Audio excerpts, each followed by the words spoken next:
Hello class 11। मैं अमित आज आपके लिए लेके आया हूँ प्रोविजंस एंड रिजर्व्स की थ्योरी। ये थ्योरी चैप्टर बहुत जल्दी से कवर हो जाएगा। 20-25 मिनट का टॉपिक है, इससे ज्यादा मिनट का है नहीं। एग्जाम में 2, 3, 4 इतने में से किसी मार्क्स का आ सकता है। जनरली ये 3 मार्क्स का आता है, लेकिन फिर भी इसकी इंपॉर्टेंस अपने आप बन जाती है। इस टॉपिक को हम जल्दी से कवर करते हैं विदाउट वेस्टिंग टाइम। चलिए स्टार्ट करते हैं, देखते हैं क्या होगा इस चैप्टर में। देखिए, प्रोविजन एंड रिजर्व इस टॉपिक में पहला जो पार्ट है वो है प्रोविजंस का। प्रोविजंस आखिर होते क्या है? देखिए, प्रोविजंस का बेसिक मतलब होता है प्रोवाइड फॉर द फ्यूचर। हम लोगों ने जब एंटिसिपेटरी कंसेप्ट पढ़ा था तो हमने ये पढ़ा था provide for all future losses. अब लॉसेस के लिए प्रोविजन करना है, इकट्ठा करना है अमाउंट। अब वो जो इकट्ठा करना है, अगर वो अमाउंट के बारे में कहा जाए कि लाइबिलिटी पक्की पता है लेकिन उसका अमाउंट नहीं पता, तो फिर हम उसको क्या कहेंगे? उसको कहेंगे प्रोविजन। देखिए क्या लिखा है, provision is an amount set aside by charging it to the in the P&L account to provide for a known liability. देखिए लाइबिलिटी कैसी है? Known liability. आपको पता है कि हाँ भाई ये अमाउंट हमको पे करना है, इसके लिए व्यवस्था करनी पड़ेगी, but the amount of which can not be determined with accuracy. लेकिन आप उसका अमाउंट एक्चुअली पता नहीं लगा सकते। तो आपके लिए मैं कहूंगा यहां पर कि प्रोविजन का मतलब क्या है? लाइबिलिटी पता है कि पेमेंट करना है, लेकिन उसका अमाउंट एक्यूरेटली मेजर नहीं कर पा रहे हैं, तो वो प्रोविजन होगा। ठीक है। अगर लाइबिलिटी का अमाउंट एक्यूरेटली पता चल जाए आपको, देखिए लाइबिलिटी भी पक्की हो जाए, उसका लाइबिलिटी का अमाउंट भी एक्यूरेटली पता चल जाए, तो फिर हम उसको क्या कहेंगे? तो फिर हम उसको कहेंगे वो प्रोविजन नहीं होगा, वो होगा आउटस्टैंडिंग लाइबिलिटी। देखा, देखिए it is important to note that the amount is known liability can be determined accurately. अगर आप लाइबिलिटी का अमाउंट एक्यूरेटली पता लगा लें तो वो प्रोविजन नहीं कहलाता, पर वो कहलाता है आउटस्टैंडिंग लाइबिलिटी। ऐसी लाइबिलिटी का पेमेंट करना पक्का है और अभी नियर फ्यूचर में करना पड़ेगा। एग्जांपल्स बात करते हैं प्रोविजन की। जैसे प्रोविजन फॉर डाउटफुल डेट। ये क्या होता है साहब? देखिए, बाई द वे मान के चलिए कि मैंने किसी को 1 लाख रुपए का माल बेचा। अब उधार माल बेचा, मान लीजिए 1-2 महीने की उधारी पे बेचा है, मान लीजिए 1 महीने की उधारी पे बेचा है। अब वो पार्टी टाइम पर पेमेंट नहीं करे तो दिक्कत हो जाएगी ना भाई। मुझे लग रहा है कि वो टाइम पर पेमेंट नहीं करेगा। मैंने क्या किया, 1 लाख का 10% यानी कि 10,000 पहले से ही अपने प्रॉफिट में से अलग कर लिया। मैंने क्या किया, अपना एक प्रॉफिट एंड लॉस अकाउंट बनाया, और प्रॉफिट एंड लॉस अकाउंट में यहां लिखा मैंने प्रॉफिट अपना, जो भी प्रॉफिट था भाई जो मान के चलिए, मान लीजिए 50,000। इसमें से मैंने जो पैसा सोचा था कि डूब जाएगा, उसके लिए provision for bad and doubtful debt बनता है, जिसे शॉर्ट में पीबीडी कहते हैं, प्रोविजन फॉर बैड डेट।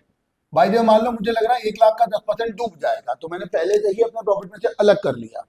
बाकी प्रॉफिट जो होता है वो नेट प्रॉफिट कहलाता है, 40,000 रुपया। तो ऐसे केस में वो अमाउंट ऑफ प्रॉफिट जिसके बारे में मुझे आइडिया नहीं था कि कितना रुपया मेरे को नहीं मिल पाएगा, लेकिन ये पता था कि कुछ पैसा डूब सकता है, लाइबिलिटी पता है, उसका अमाउंट एक्यूरेटली मेजर नहीं कर पा रहा था मैं, तो ऐसे केस में उसको हम क्या कहेंगे? उसे हम कहेंगे प्रोविजन। प्रोविजन का पहला पार्ट था प्रोविजन फॉर डाउटफुल डेट, मतलब ऐसा डेट जो डूब सकता है। हो सकता है कि वो पार्टी पूरा पेमेंट कर दे तो मुझे फायदा हो जाएगा बाद में। अच्छा, हो सकता है कि वो पार्टी मुझे 2,000 रुपये ना दे, बस बाकी सारा दे दे, तो भी मुझे फायदा हो जाएगा। लेकिन अगर उसने मैक्स टू मैक्स, मैंने बुरे से बुरा सोचा था कि 10% डूब जाएगा, मान लीजिए 10% डूबता, तो मेरे पास पहले से अरेंजमेंट है, प्रॉफिट में से मैंने अलग कर रखा है, तो मैं अनफोर्सीन लॉसेस से, वो शॉक जो होते हैं बिजनेस के, उनसे बच पाऊंगा। दूसरी बात, प्रोविजन फॉर डेप्रिसिएशन। आपको पता हो डेप्रिसिएशन को हम लोग असेट रिप्लेसमेंट फंड भी बोलते हैं। ये जो असेट रिप्लेसमेंट फंड होता है, ये बताता है कि वास्तव में हम क्या करते हैं, जब असेट परचेज करते हैं तो उसकी वैल्यू में जो कमी आती है, जिसे हम डेप्रिसिएशन कहते हैं, उसका अरेंजमेंट करने के लिए अलग से पैसा इकट्ठा करते जाते हैं, ताकि कुछ समय बाद असेट को रिप्लेस करने के लिए पैसा अवेलेबल हो। तो उसके लिए भी हम लोग प्रोविजन करते हैं। बाद में वो असेट कितने की मिलेगी वी डोंट नो, बट इतना पता है कि परचेज करने के लिए पैसा चाहिए। लाइबिलिटी सर्टेन है, अमाउंट अनसर्टेन है, इसलिए ये भी प्रोविजन है। तीसरी बात, प्रोविजन फॉर टैक्सेशन। भाई देखिए, हर बिजनेस यूनिट ज्यादा कमाना चाहती है। अब ये तो किसी को नहीं पता होता कि साल के एंड में वो कितना कमाएगी। ज्यादा कमाएगी ज्यादा टैक्स, कम कमाएगी कम टैक्स। लाइबिलिटी तो पक्की है, अमाउंट अनसर्टेन है, इसलिए ये भी प्रोविजन है। अगली बात, provision for repair and renewal. अब देखिए, कोई एसेट हमने परचेज की है, हाउ कैन वी से कि ये एसेट 10 साल बाद बिल्कुल बेकार हो जाएगी? या 2 साल बाद बिल्कुल बेकार हो जाएगी। ठीक है, असेट के मेंटेनेंस के दौरान जब उस पर डेप्रिसिएशन लगता है तो हम उसके रिपेयर के लिए भी कुछ पैसा अलग करते हैं ताकि असेट को हम फिर से काम के लायक बना सकें। रिपेयर और रिन्यूअल होगा ये पक्का है, लेकिन हर बार कितने रुपए लगेंगे ये नहीं पता। तो ऐसे केस में ये भी एक प्रोविजन हुआ। तो इन शॉर्ट हमको इतना पता होना चाहिए कि प्रोविजन का बेसिक मतलब क्या है। प्रोविजन एक लाइबिलिटी सर्टेन हो लेकिन अमाउंट उसका अनसर्टेन हो। रीजनेबल एक्यूरेसी के बाद भी आप लाइबिलिटी के एक्चुअल अमाउंट का पता नहीं लगा पा रहे हो तो वो क्या कहलाएगा, प्रोविजन। इन केस अगर वो लाइबिलिटी भी सर्टेन है और उसका अमाउंट भी आप पक्के से पता लगा पा रहे हो तो वो फिर आउटस्टैंडिंग लाइबिलिटी कहलाएगा, वो प्रोविजन नहीं कहलाएगा। उम्मीद करता हूं बहुत अच्छे से आपको समझ में आ गया होगा पहला पेज।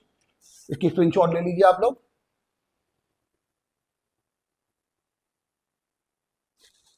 चलिए देखते हैं अगला पेज। अब बात करते हैं कैरेक्टरिस्टिक ऑफ फीचर्स की। प्रोविजन के कैरेक्टरिस्टिक ऑफ फीचर्स क्या होते हैं। देखिए पहली बात, it is made to meet a known liability. Liability आपको पहले से पता है कि कुछ पैसा डूब सकता है या रिपेयर रिन्यूअल पे जाएगा या टैक्सेशन के लिए देना पड़ेगा या डेप्रिसिएशन के लिए मैनेज करना पड़ेगा, कहीं ना कहीं आपको पता होता है कि लाइबिलिटी क्या है। दूसरी बात, the liability is known but the amount of such liability can not be determined with reasonable accuracy. मतलब आप पूरी कोशिश कर रहे हैं कि पता चल जाए कि एक्यूरेटली कितने का नुकसान होगा, एग्जैक्टली कितने का नुकसान होगा, लेकिन आप नहीं कर पा रहे। लाइबिलिटी का अमाउंट सर्टेन है, सॉरी अगर अनसर्टेन है तभी वो प्रोविजन है। अगर वो सर्टेन हो जाएगा तो फिर वो कहाँ कहलाएगा प्रोविजन, तब तो वो कंटेन सॉरी आउटस्टैंडिंग लाइबिलिटी कहलाएगा।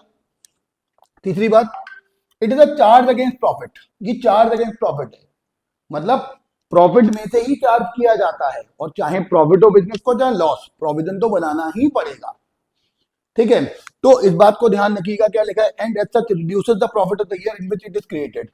ठीक है ना। अच्छा क्या होता है, जैसे मैंने अभी आपको P&L अकाउंट बनाया था, मैंने कहा था कि प्रॉफिट एंड लॉस अकाउंट हम बनाएंगे, जो भी हमें प्रॉफिट गिवन है, मान लीजिए यहाँ पर प्रॉफिट जो गिवन है वो 50,000 था और यहाँ पर हमने PBD के लिए प्रोविजन फॉर बैड डेट के लिए 10,000 रुपए अलग किए थे। तो देखो प्रॉफिट था 50,000, उसमें 10,000 रुपए अलग कर लिए, बाकी जो बचा वो नेट प्रॉफिट बचेगा 40,000 रुपया। तो अब जरा ध्यान से देखिए, यहाँ पर मैंने क्या किया, प्रॉफिट में से 10,000 रुपए अलग कर लिए। सोचिए बाद में अगर ये नुकसान जब होगा तो मेरे पास पहले से अरेंजमेंट है तो मैं बिजनेस शॉक से बच जाऊंगा। उसके लिए बताया गया है कि ये एक चार्ज अगेंस्ट प्रॉफिट है, मतलब चाहे आपको प्रॉफिट हो चाहे लॉस हो, ये अमाउंट आप अलग कर लो ताकि फ्यूचर के शॉक से बचा जा सके। उम्मीद करता हूँ ये भी बहुत अच्छे से समझ में आ गया होगा। सेकंड पेज का भी स्क्रीनशॉट ले लीजिए। चलिए अब देखते हैं तीसरा पेज जिसमें बताया गया पर्पसेस क्या है, आखिर ये जो प्रोविजन थे क्यों बनाए जाते हैं। पहली बात, टू अकाउंट एंटिसिपेटेड लॉसेस। ध्यान रखना, फ्यूचर के लॉस को एंटिसिपेटरी लॉस कहते हैं। ऐसा लॉस जो फ्यूचर में होगा, जो कि रीजनेबल एक्यूरेसी के द्वारा पता नहीं लगाया जा सकता अभी, उसका पता लगाने के लिए हम प्रोविजन बनाते हैं। दूसरी बात, to account depletion in the value of assets. Assets की वैल्यू में कितनी कमी आएगी, उस कमी की वैल्यू को भी हम जज नहीं कर सकते, लेकिन उसके लिए प्रोविजन कर सकते हैं। इसके लिए प्रोविजन फॉर डेप्रिसिएशन बनाते हैं। तीसरी बात, ऐसी कोई लायबिलिटी जो अभी एक्चुअल लायबिलिटी नहीं है फ्यूचर में लायबिलिटी बन सकती है, उसके लिए भी हमको अरेंजमेंट करना पड़ता है। जैसे रिपेयर रिन्यूअल की लायबिलिटी बन सकती है कि साहब हमने सोचा था रिपेयर में 5,000 खर्च होगा लेकिन खर्च हुआ 7,000, तो 2,000 की लायबिलिटी और बन गई, तो उसका भी हम प्रोविजन करते हैं। तो इस तरह से प्रोविजन की जो पर्पस है वो पूरे होते हैं। अगली बात आती है इंपॉर्टेंस ऑफ प्रोविजन की।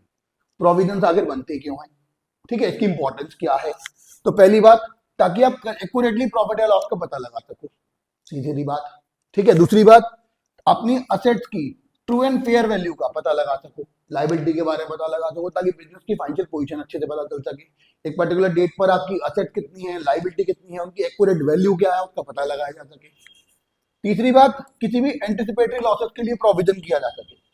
फ्यूचर का लॉस, उसके लिए पहले से व्यवस्था करके रखनी है आपको, अरेंजमेंट करके रखना है ताकि बिजनेस शॉक से बचा जा सके। जो शॉक्स होते हैं ना वो बिजनेस को खत्म कर देते हैं, उससे बचा जा सके। तीसरी बात, to maintain the capital intact. Obvious बात है, अगर आपने व्यवस्था नहीं करके रखी, अरेंजमेंट नहीं करके रखा, तो फ्यूचर में आपको वो अमाउंट कैपिटल में से पूरा करना पड़ेगा।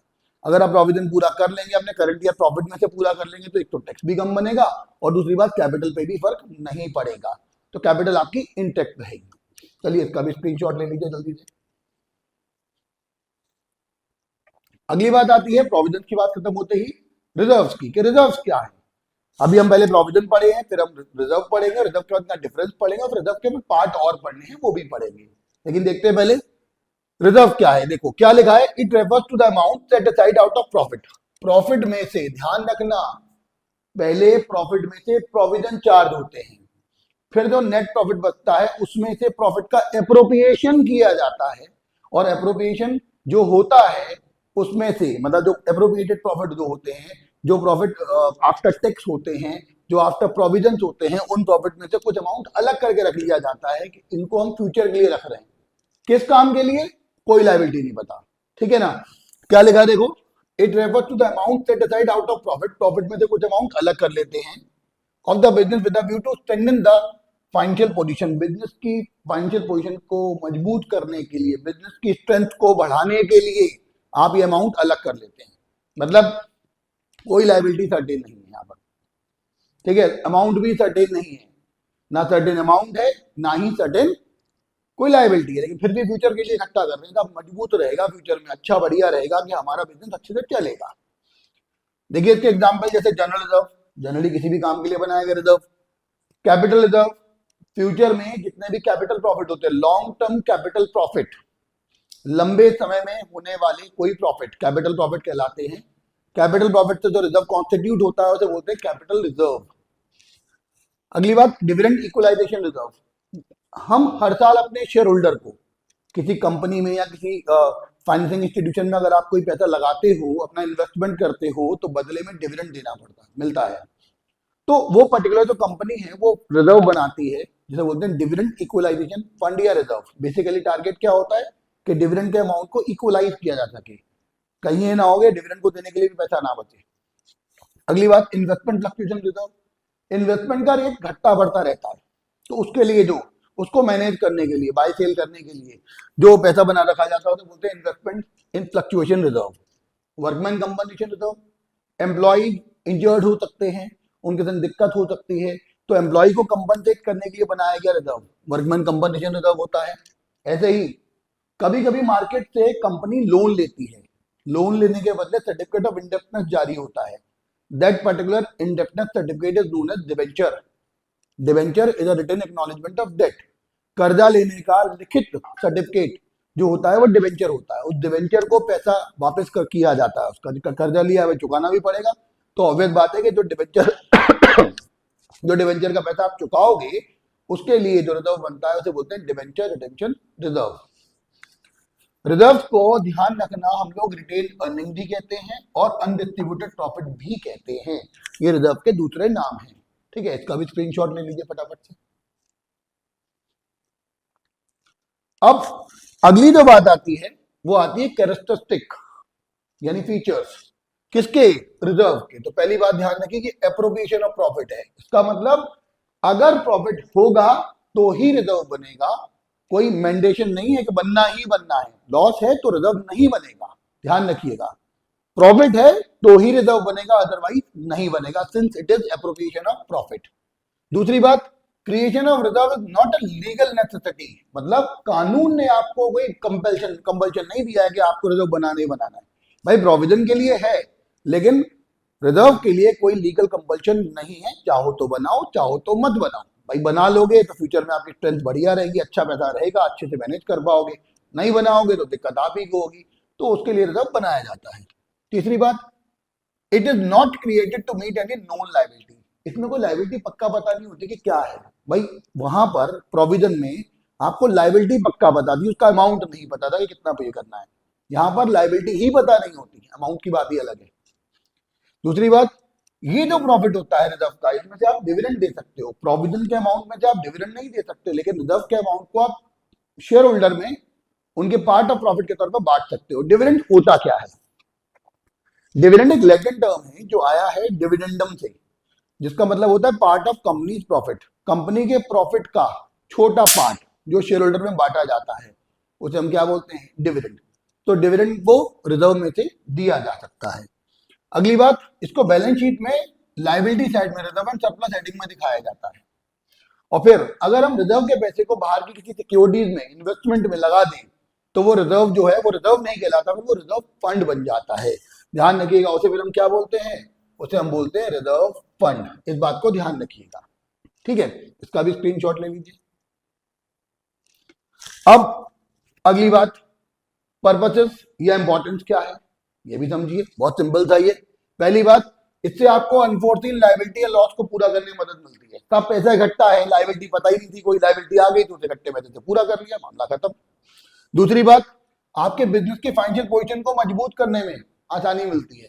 पैसा इकट्ठा है, कोई अगर अनफोर्सिन लॉस या शॉक या कुछ ऐसी कोई प्रॉब्लम हो भी गई तो पैसा इकट्ठा है, हम पूरा कर सकते हैं। तीसरी बात, हर साल डिविडेंड देने में आसानी रहती है कि इक्वलाइज रेट ऑफ डिविडेंड दे पाएंगे हम, ठीक है, बिना किसी दिक्कत के। लगभग एक रेट से डिविडेंड देना चाहें या ज्यादा रेट से भी डिविडेंड देना चाहें तो दे सकते हैं हम बिना किसी परेशानी के।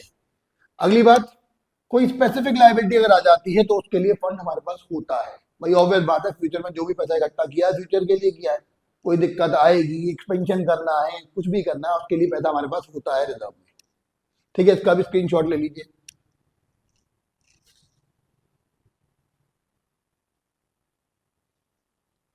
देखिए अब आगे अगली बात, रिजर्व एंड प्रोविजन का डिफरेंस क्या है, आखिर दोनों में डिफरेंस क्या होना चाहिए। देखिए बहुत छोटा सा टॉपिक है, इसलिए बहुत शॉर्ट में ही से कवर किया जा रहा है, बस तसल्ली से आप लोग सीख लीजिए। बाकी डिस्क्रिप्शन के लिए फ्यूचर में आगे देखा जाएगा, जरूरत पड़ेगी तो एक्स्ट्रा क्लास लगा दी जाएगी। लेकिन अगर आपको लगता है कि कोई डाउट है तो उसको आप कमेंट सेक्शन में लिखिए, उसको कवर आसानी से कर दिया जाएगा, आपको जवाब मिल जाएगा कि भाई कहाँ पर कैसे कौन सी चीज कवर करनी है। तो देखिए पहले प्रोविजन रिजर्व की डिफरेंस की बात करते हैं। तो देखिए पहले बात करते हैं प्रोविजन की। तो ध्यान रखिएगा, नॉन लायबिलिटी के लिए बने तो वो प्रोविजन और अननोन लायबिलिटी के लिए बने तो रिजर्व। फर्स्ट पॉइंट आ जाना चाहिए। लायबिलिटी पहले से पता है, उसका अमाउंट अनसर्टेन है तो वो क्या है, प्रोविजन।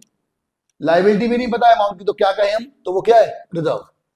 दूसरी बात नेसेसिटी, तो किसको बनाना जरूरी है कानूनी तौर पे, कंपनीज एक्ट 2013 के हिसाब से किसको बनाना जरूरी है। तो ध्यान रखिएगा, प्रोविजन लीगल नेसेसिटी होते हैं, इन्हें बनाना ही पड़ता है, जबकि रिजर्व जो होते हैं डिस्क्रिशनरी होते हैं, चाहे तो बनाए चाहे तो ना बनाए, आपको अपनी फ्यूचर को देखना है। पैसा है तो भाई बना लो, क्योंकि ये अप्रोप्रिएशन ऑफ प्रॉफिट है। पैसा है तो बना लो, नहीं है तो मत बनाओ। मोड ऑफ क्रिएशन, ध्यान रखना ये पी एंड एल अकाउंट से बनता है। किससे बनता है, पी एंड एल अकाउंट से, प्रॉफिट एंड लॉस अकाउंट से। जबकि जो रिजर्व्स होते हैं वो profit and loss appropriation account से बनते हैं, क्योंकि एप्रोप्रिएशन ऑफ प्रॉफिट होता है। अगली बात, क्या प्रोविजन का पैसा हम कहीं और इन्वेस्ट कर सकते हैं। तो देखिए प्रोविजन का पैसा बाहर कहीं नहीं लगा सकते, क्योंकि वो प्रोविजन है, उसी सर्टेन लायबिलिटी के ऊपर ही खर्च होगा, जबकि रिजर्व का पैसा बाहर कहीं लगा सकते हैं आसानी से। अगली बात, यूटिलाइजेशन फॉर डिविडेंड, तो प्रोविजन के अमाउंट में से आप डिविडेंड नहीं दे सकते, जबकि रिजर्व के अमाउंट में से आप डिविडेंड दे सकते हैं। लास्ट बात, बैलेंस शीट में कहां दिखाएंगे। तो देखिए प्रोविजन को या तो हम सेपरेट लायबिलिटी के तौर पे दिखा सकते हैं, लायबिलिटी साइड पे बैलेंस शीट की, या फिर असेट में से घटा के दिखा सकते हैं, रिलेटेड असेट में। जैसे देखो डेटर होता है, उसमें से डाउटफुल डेट को घटा के दिखा सकते हैं, ठीक है। यहाँ पीबीडी को लायबिलिटी साइड में दिखा दीजिए। दूसरी बात, प्रोविजन फॉर डेप्रिसिएशन को असेट में से घटा के भी दिखा सकते हैं, लायबिलिटी साइड में भी दिखा सकते हैं। तो दो बातें आई, या तो सेपरेट लायबिलिटी के तौर पे दिखा दो या असेट के रिडक्शन के तौर पे दिखा दो। बैलेंस शीट की साइड में दोनों दिखा देंगे, बैलेंस शीट की लायबिलिटी साइड में दिखाइए या असेट में से रिड्यूस करके दिखाइए, बात एक ही रहेगी प्रोविजन के लिए। रिजर्व को बैलेंस शीट की लायबिलिटी साइड में रिजर्व एंड सरप्लस हेडिंग में दिखाया जाता है, ये मैंने पहले भी आपको बताया है। तो देख लीजिए, बहुत आसानी से, बहुत छोटा सा टॉपिक था, जल्दी से आसानी से कवर हुआ है। इसका स्क्रीनशॉट ले लीजिए आप लोग,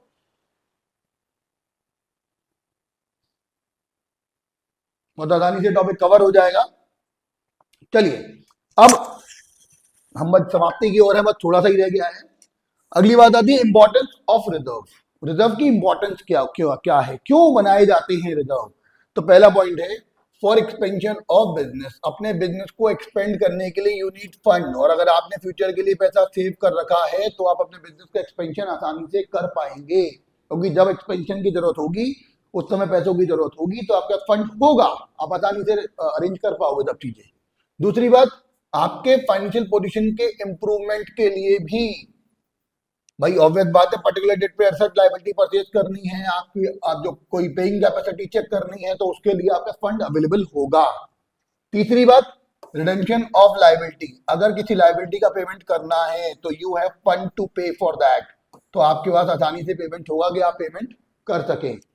और अगली बात, कोई अनफोर्सिन कंटिजेंसी आ जाती है। देखो कंटिजेंट लायबिलिटी ऐसी लायबिलिटी होती है जो अभी लायबिलिटी नहीं है, लेकिन फ्यूचर के किसी इवेंट के होने के बाद वो लायबिलिटी के तौर पे अराइज हो सकती है। तो ऐसी कंटिजेंट लायबिलिटी को, ऐसी अनफोर्सिन लायबिलिटी को भी हम रिजर्व के अमाउंट से पूरा कर सकते हैं ताकि कोई दिक्कत ना आए। ठीक है, इसका भी स्क्रीनशॉट ले लीजिए सभी लोग। चलिए अब अगला, टाइप्स ऑफ रिजर्व। ठीक है, तो देखिए रिजर्व के दो टाइप होते हैं, एक होता है रेवेन्यू रिजर्व और दूसरा होता है कैपिटल रिजर्व। अब बड़ी बात क्या है, ये दोनों है क्या? तो रेवेन्यू रिजर्व क्या है? देखो, रेवेन्यू प्रॉफिट पहले समझो क्या होता है। बिजनेस का जो रूटीन प्रॉफिट होता है, माल बेचा, मान लीजिए कोई माल खरीदा था 5 लाख रुपए का, वो बेचा 7 लाख रुपए का, 2 लाख का प्रॉफिट हुआ, वो रेवेन्यू प्रॉफिट है। अब उस प्रॉफिट से जो रिजर्व बनते हैं उसे क्या बोलेंगे? Revenue reserve. क्या लिखा है देखो, set aside out of revenue profit, regular profit से, बिजनेस के रूटीन प्रॉफिट से जो रिजर्व बनते हैं, जिसको हम डिविडेंड को देने के लिए यूज कर सकते हैं जिस अमाउंट को, उसको हम बोलते हैं रेवेन्यू रिजर्व। रेवेन्यू रिजर्व दो तरह के होते हैं, एक होता है जनरल रिजर्व, दूसरा होता है स्पेसिफिक रिजर्व। अगर कोई रिजर्व ऐसा है जो जनरल फंक्शन के लिए क्रिएट किया गया, मतलब कोई भी लायबिलिटी होगी कहीं पर भी पूरा यूज कर लोगे, उसमें डिविडेंड भी दे सकते हो आप आराम से, तो नो स्पेसिफिक पर्पस के लिए हो तो वो जनरल रिजर्व है। लेकिन कोई स्पेसिफिक पर्पस जुड़ जाए उसके साथ तो वो क्या हो जाएगा? वो स्पेसिफिक रिजर्व हो जाएगा। जैसे डिवेंचर के रिडेम्पशन के लिए बनता है डिवेंचर रिडेम्पशन फंड, प्रिवेंचर, ठीक है ना, उसका पैसा वापस करने के लिए बनता है कैपिटल रिडेम्पशन रिजर्व। ऐसे ही एम्प्लॉयज को कंपनसेट करने के लिए बनता है वर्क्समैन कंपनसेशन रिजर्व। तो ये क्या है तो रिजर्व, लेकिन इन पर भी लायबिलिटी क्रिएट हो गई है। ठीक है, दूसरी बात कैपिटल रिजर्व।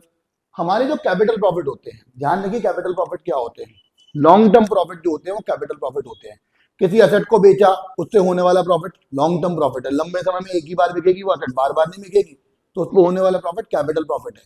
और कैपिटल एसेट को बेचने से होने वाला प्रॉफिट कैपिटल प्रॉफिट होगा। और कैपिटल प्रॉफिट को हम लोग कहां ट्रांसफर कर देंगे? कैपिटल रिजर्व में। इसमें से हम डिविडेंड नहीं दे सकते।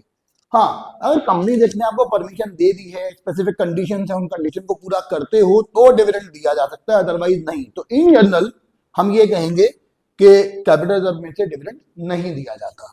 दूसरी बात, ये कैपिटल लॉसेस को कवर करने के लिए होता है। ठीक है, तो ध्यान रखिए कैपिटल रिजर्व में कौन कौन से अमाउंट ट्रांसफर होते हैं, कॉन्स्टिट्यूट कौन कौन से अमाउंट करते हैं। तो पहली बात, किसी एसेट को बेचा, वहां बेचने को होने वाला प्रॉफिट हो। ठीक है, दूसरी बात, अगर हमने किसी डिवेंचर का पेमेंट किया है, ठीक है, जो लोन लिया था वो चुकाया है, वहां पे हमें कोई प्रॉफिट हो गया, हमें कम पेमेंट करना पड़ा तो वो भी इसमें आएगा। तीसरी बात, कोई शेयर या डिवेंचर मार्केट में मोर देन फेस वैल्यू जारी किया, 10 का शेयर 12 में जारी किया है, तो 2 रुपए पर शेयर, हमें क्या हो गया? प्रॉफिट। तो वो भी लॉन्ग टर्म कैपिटल प्रॉफिट है। लॉन्ग टर्म कैपिटल प्रॉफिट कहां जाते हैं? कैपिटल रिजर्व में जाते हैं। देखिए इसका भी स्क्रीनशॉट ले लीजिए सभी लोग फटाफट से।